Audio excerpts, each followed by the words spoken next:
Hello everyone, welcome back to Cinema B-Side. Look where we are, we're back at the Television Academy. And I can't say let's go, because we're already here.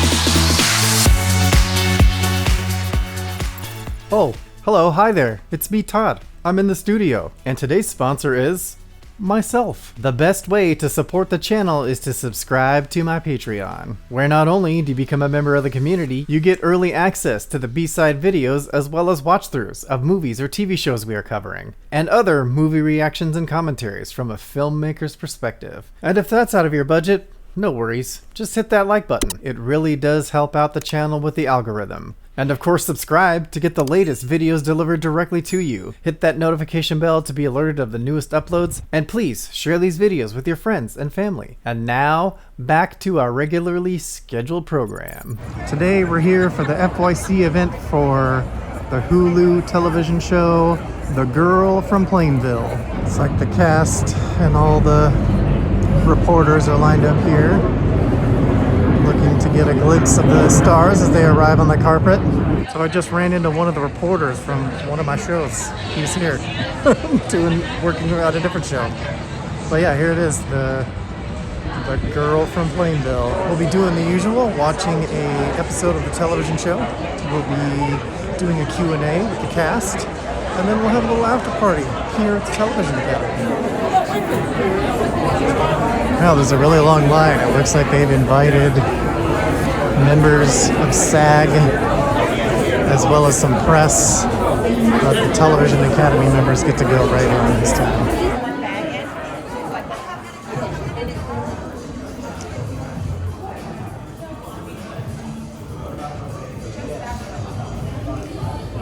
Here we are, The Girl from Plainville. We're headed into the Wolf Theater here.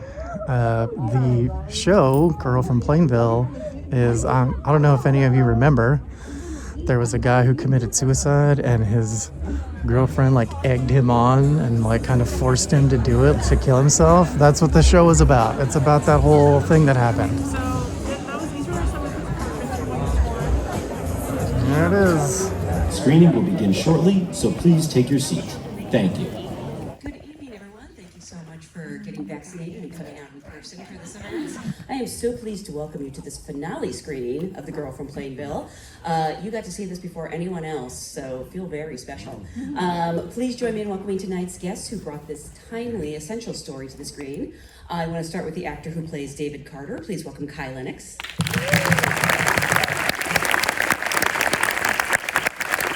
We also have joining us the actress who plays Gail Carter, Cara Buono,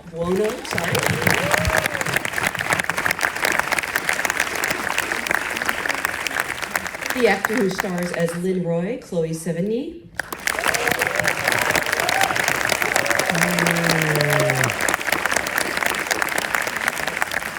The actor who portrays Conrad Roy, Colton Ryan.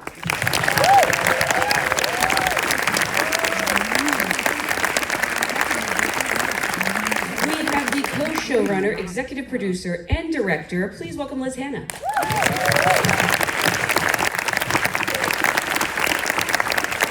And finally, the actress who brings Michelle Carter to startling life. She's also an executive producer on the series. Please welcome Elle Fanning.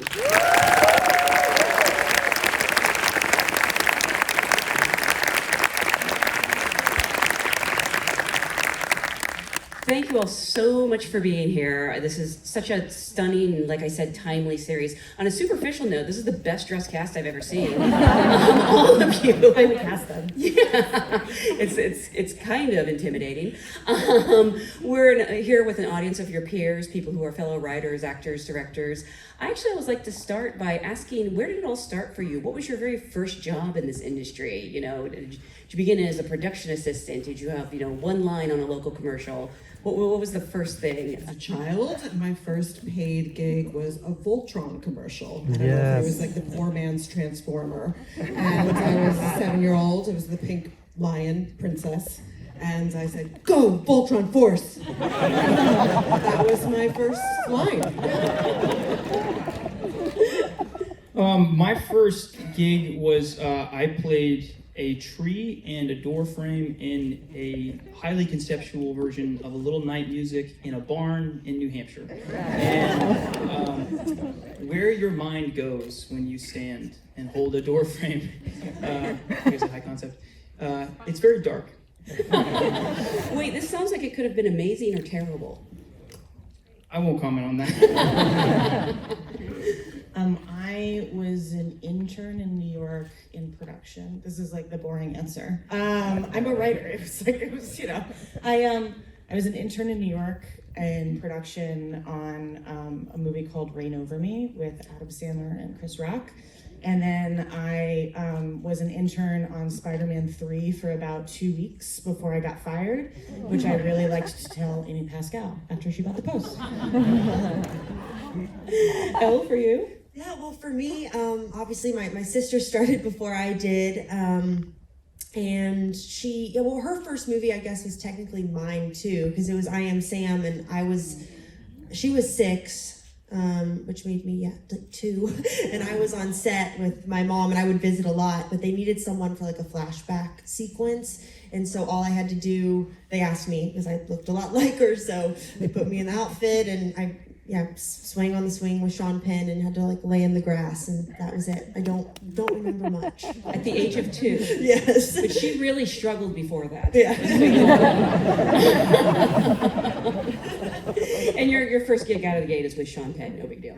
Well, before this, she was also driving trucks for the art department. Yeah, that's right. Great co-pilot. 1.5. Yeah. Great co-pilot. Well, again, congratulations on really a stunning series that told me a story I thought I knew, and it turns out I knew virtually nothing. And I'm curious for each of you, when this project came its way to you, what did you know about Michelle Carter or the story, or what did you think you knew, and what attracted you to the project? We'll start with Elle.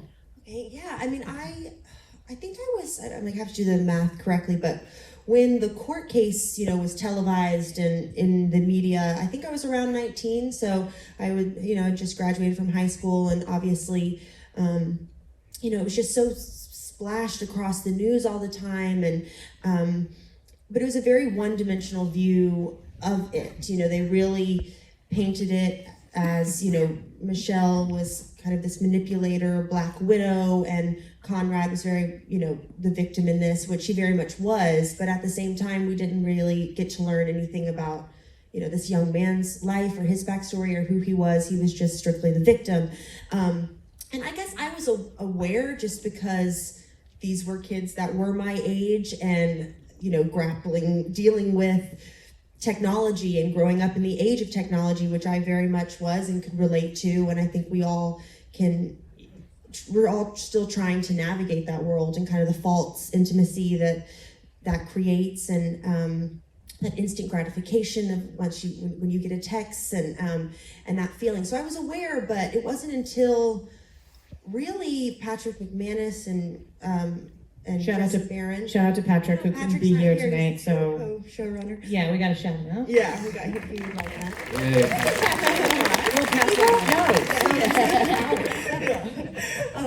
But it was really, their idea to adapt Jesse Barron's article from Esquire, and after reading the article and watching Erin Lee Carr, who's also a producer with Jesse, her documentary on HBO, I guess I saw the story not in a different light, but it was just more, it kind of zoomed out. It was this unbiased perspective and a bit more three-dimensional, and I started to understand a bit more where the characters were coming from. But I was, it was definitely, I was tentative about signing on, honestly, because these, families are still alive and a life was lost and ended in the most tragic way imaginable. So I wanted to, make sure that everyone was kind of not wanting to sensationalize or romanticize a story, which easily I think can be done. And luckily we were all so on the same page with that every day, and the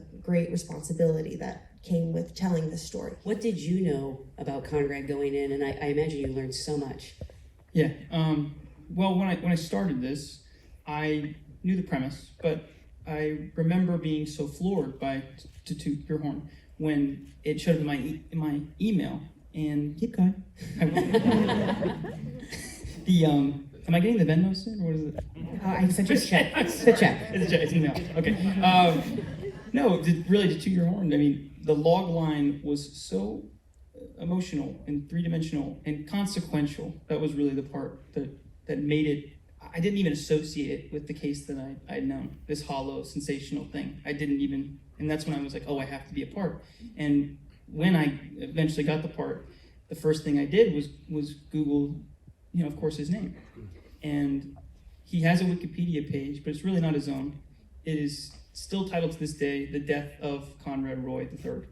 And it still really breaks my heart. I mean, I think you and I could agree. I would not want to be remembered that way.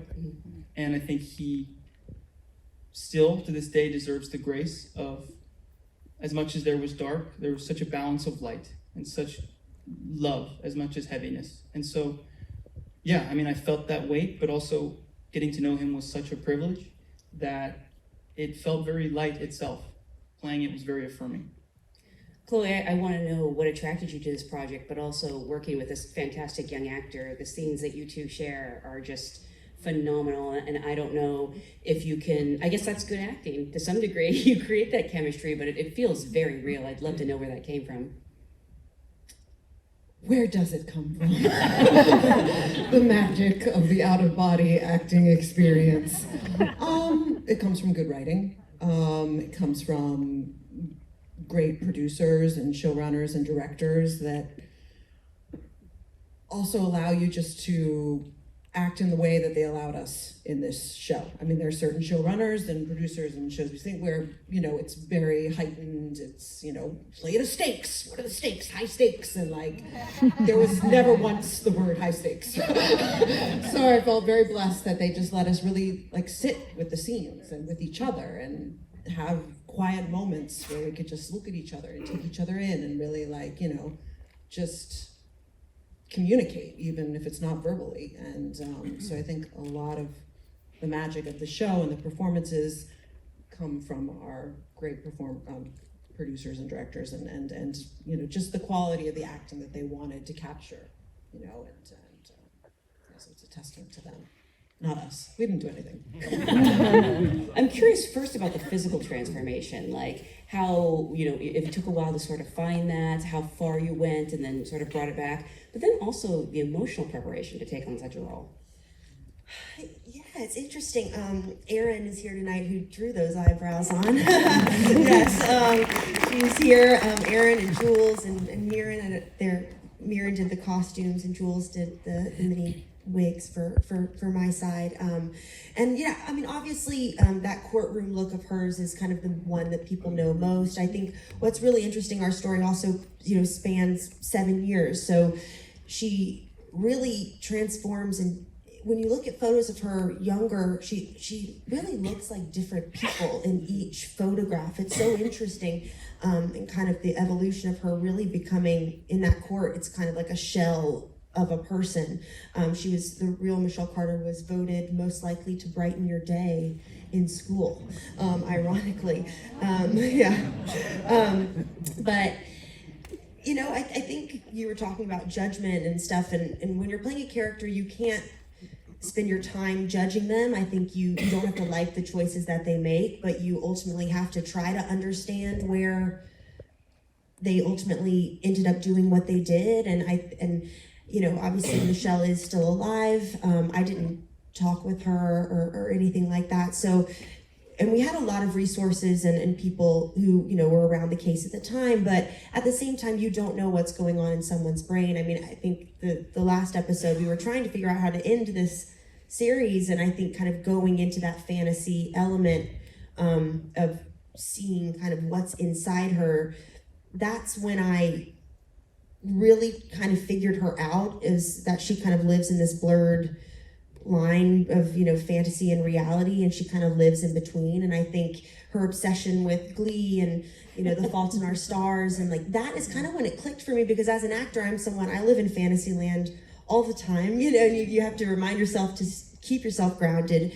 But I think with Michelle, she was very isolated, very wanted to be liked, wanted the attention, and I think Glee and those that, you know, especially at the time, Glee's kind of a show for the outsider, you know, it is a show for, kind of creates a community for people who don't feel like they fit in. So it makes sense that she was, you know, really liked the show. And for me, that's when I could kind of wrap my head around her, or at least the character that we wanted to create. Because at some point you can't mimic someone. You have to, of course, you want to get the physicality right, but you have to kind of take a step back and be like, okay, this is a character that is on our show that we're creating, you know. But yeah, the physical thing was that was a different thing, but you have to kind of work from the outside, inside out.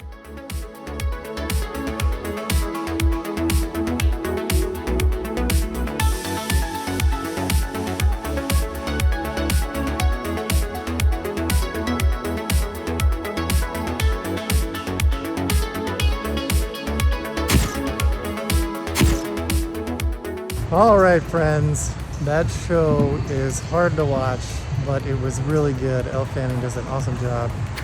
I'm signing off right now. My battery's about to die.